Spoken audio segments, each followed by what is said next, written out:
Ary dia faly tafaradalana amintsika indray izay atao amin'ny fandarana meteo manolotra ny arava tompo lahy sy tompo vavy. Ia malefaka ny varatra azo atao anatin'ny 3 andro avy eto Madagasikara. Hita taratra amin'iny faritra avaratra Atsinanana sy avoany Atsinanana nosy iny rotsakorana atao anatin'ny 4 ora ho avy fa mihena mendalana izany.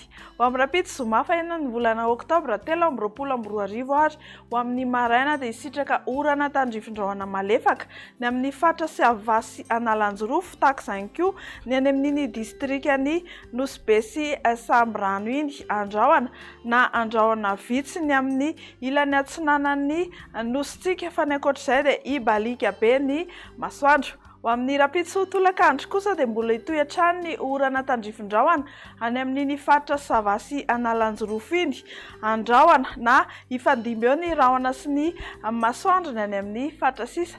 Ny maripana dia ahitana fiakarana miandalana indrindra ny maripana ambony indrindra eto Madagasikara mananika hatrany amin'ny 20 degré Celsius ny ambony indrindra hitantsika any Maheva tanàna any ary ny maripana ambany indrindra ny maraina dia 7 degré Celsius.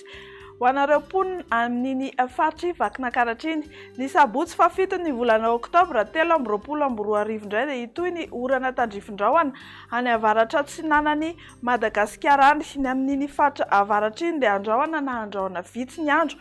Ny amin'ny faritra sisa moa dia hisitraka ny gabe masoandro. Ny maripana indray dia somary migaingaina hatrany. Ny aty amin'ny faritra ny Afoatany izao ny tontolo andro mandrindra ny 40 hatramin'ny 20 degré Celsius ary ny ambany indrindra dia 20 degré Celsius any Vakinankaratra any. Ny amin'ny morontsiraka Atsinanana eo anelanelan'ny 20 sy 20 degré Celsius ary ny morontsiraka Andrefana mandrindra ny 20 hatramin'ny 20 degré Celsius.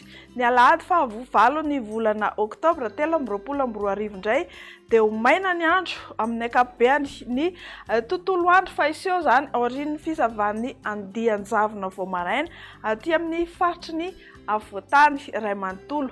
Ny maripana indray dia mbola ahatsapa hafanana hatrany isika eto Madagasikara indrindra ny amin'ny tolakandro. Ny any amin'ny tendrony avaratry ny Nositsika dia 20 hatramin'ny 4 degré Celsius ny maripana voatombantombana.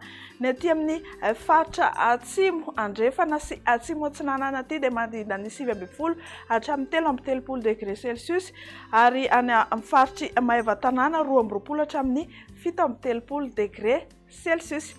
Dia izay indray no toetry ny andro azona roso antsika ho amin'ity alina ity. Mamy fotoana anareo amin'ny rapitsy indray. Veloma tompoko.